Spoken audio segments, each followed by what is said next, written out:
To give you some updates today, and it's not all good news. I'll just quickly show you the leeks that I planted not too long ago. It must have been about, actually it's probably been about a week now.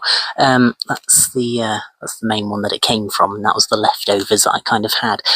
We've got the leeks not doing too badly in here. I mean, they look a bit meh at the moment, and a few have been eaten by some little culprits. I've put them in there now. I don't know if you can see.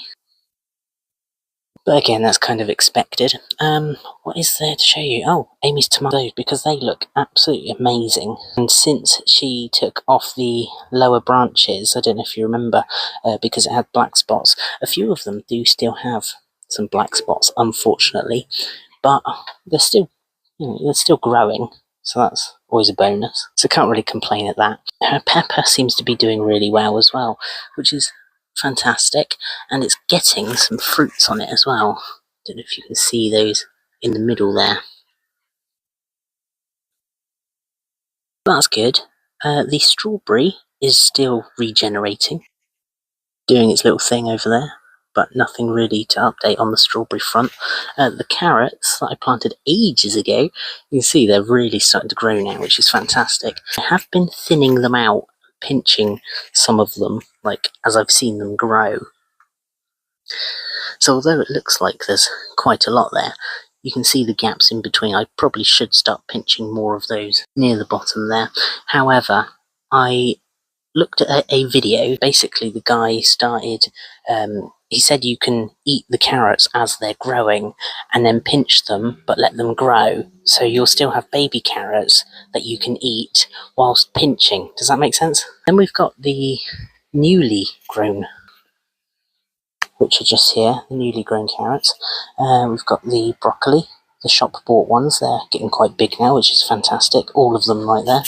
And we've got the potatoes, which I'm so proud of. Already, the flowers, they have started to die back. And talking of flowers, look at these. These are my little onion flowers, which I think look fantastic. They're starting to pop out now, and these will create some little onion seeds when they die back. So next year I'll basically have 3 onions. I've also gone and done some more potatoes, but I've done it in a bag. I'm going to try a bag this time round, and this is one of my last pots, hence why I'm trying the bag. This isn't as great because the beetroot has been turning yellow. Apparently it's lacking a little something. It's the same in this one as well. Don't know if you can see it there, but the yellow leaves, which aren't good. I've also got my lettuce, which is doing really well in there. I've kept the dome over it because it's protecting it from the slugs. Then inside the greenhouse we've got my pepper, which is touching the roof, which is fantastic, but it's also got some flowers growing in the middle. Don't know if you can, where is it? There it is. See that there? Then we can see all of my leeks in here. These ones are doing really well, but I only need a few of them to do well. The rest I'm going to have to gift to other people if I have a ton of leeks. But yeah, they're doing fantastic. The Swedes are doing well. They're growing back in the same container that I basically got all of these ones out of, which, as you can see, are doing fantastic, and they're getting really, really big, as well as more leeks down here on the middle shelf. That is the shallot that I did back along. What was this? This was the one from the cupboard, I think. Oh, and I've got some more beetroot on the go, and as you can see, I only planted these a few days ago, but already it's showing sign of life. And we go down another shelf. We've got the carrots that I potted on. These are doing fantastic. They're doing really well. I'm hoping they're going to be big carrots. What are these ones? I think these are broccoli. Oh no, this one's been eaten. Oh, that's no good. Sorry, it might be... You see, this is where I get confused, because half the time Amy doesn't label anything. So it's quite concerning when I get in here and I'm like, I don't know what's growing. It might be cauliflower, it might be Brussels sprouts, it might be cabbage, I don't know. That is the whole point of labelling. Don't forget to label, because it is very important. That I was trying to save because I don't know if you remember, but it had lots of brown leaves, but I've managed to save it this time round, which is good. And then down here on the bottom shelf, we've got cauliflower there. Yeah, that looks like a similar leaf, doesn't it? That looks like a similar leaf to this one. So I'm guessing it's cauliflower. In here, we've got some decent beetroot that aren't turning yellow, but my concern was I've got all of this beetroot that isn't growing. Now let me just show you something. So I started actually searching up what the yellow leaf actually means, and it's a lack of something. I can't remember what it is right now, but I'll put up the screenshot here. And there was one way to fix it, which was to purchase some, oh god, what was it called?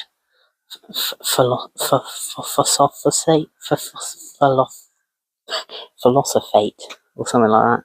I don't know. Anyway, so because I got quite concerned about the beetroot and that it wasn't growing, I've actually dug some up to see if there was any beetroot attached to the leaves, because it says that the foliage can grow really big, but there'll be no beets underneath, which is exactly what has happened, unfortunately.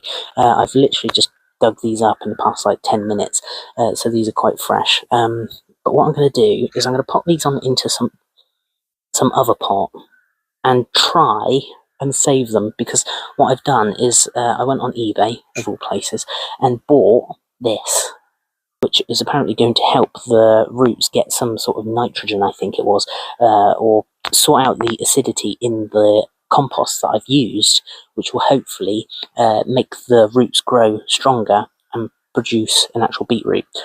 So yeah, and this is another one. This one's slightly smaller, but it seems to be all of the beetroot that I've done so far isn't actually growing any beetroot, and that's a real concern of mine, because I was really looking forward to it. So in the meantime, what we're going to do now is pop these ones on, because these are the ones that I did from seed, probably about, let's have a look.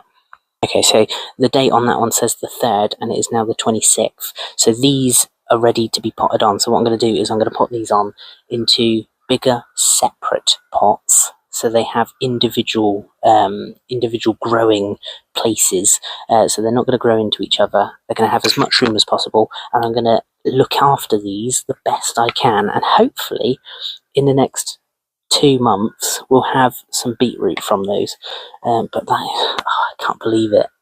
I can't believe I've spent all this money on these plants and half of them aren't fucking growing. That's really concerning. But anyway, to end on a lighter note, let's show you the sweet corn. The sweet corn is actually looking really healthy, which is good. Look at that, it's the size of the water butt now. A little bit concerning that there's a few yellow bits, but what I did, I think it was just lack of moisture. What I ended up doing was dumping a load, I mean a load of water on them, and that's kind of stopped them from turning any more yellow, which is good. And that was about a week ago, and they're starting to look more healthy and green, which is what we want. Oh yeah, and one more thing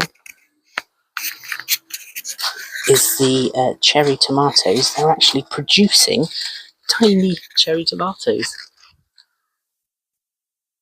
Don't know if you can see that, but that is my first proper cherry tomato, and hopefully it will do well, because all its little brothers and sisters next to it are starting to come on as well. I mean, that has really made me feel a bit better about all of this. But yeah, it's been quite a concerning time at the moment. And again, up here we've got many more flowers here, which will hopefully turn into tomatoes at some point. That's kind of the update at the moment. What I'm going to do now is basically pot on the newly found beetroot that I did about a month ago, and we're going to put those in pots.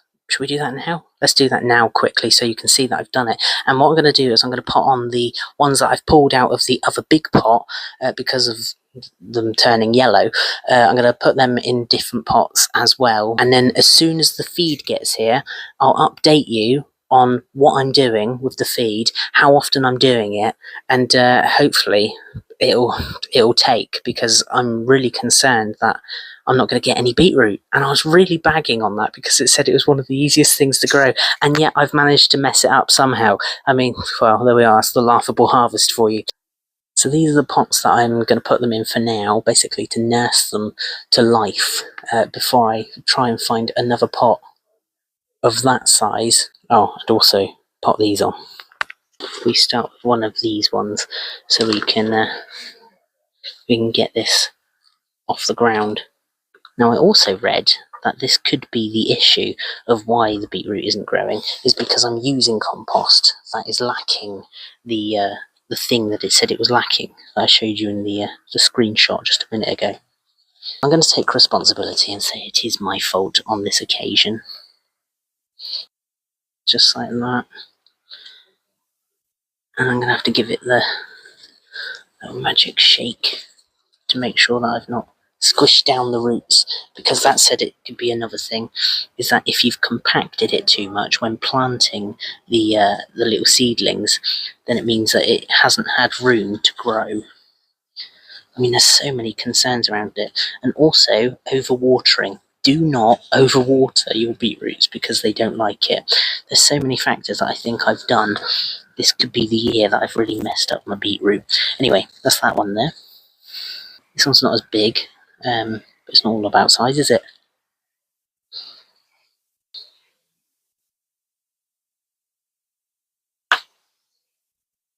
And just pop it in like that. There we are. Magic shake. And add in a bit more, just around the edges. Needs almost propping up because it's quite weak at the moment.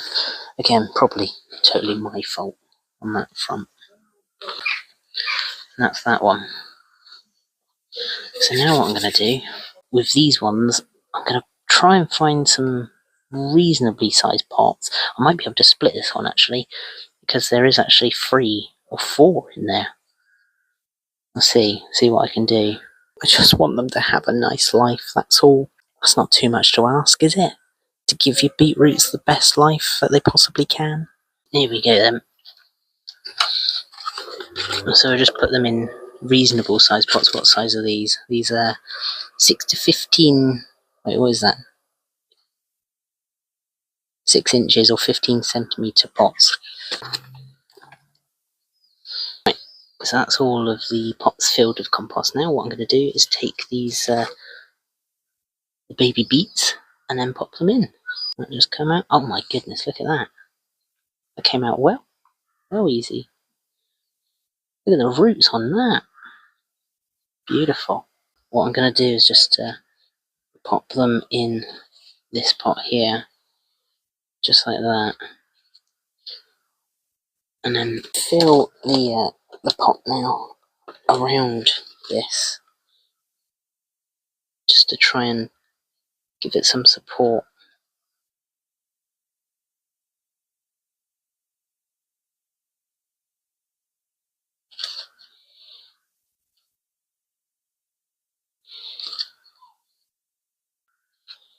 Now I'm just going to do the same with all the others. And like I said, once I've got the feed, I'm going to actually put that on the roots themselves. Hopefully they can form an actual beetroot, because that was the whole point of doing it in the first place. So yeah, there we have it. Thanks very much for watching this episode. Hopefully catch you in the next episode, which will probably be another update, and I'll show you the liquid feed. Hopefully it's going to sort out the beetroot. I really do hope so. Anyway, thanks for watching. Hopefully catch you soon. Cheers.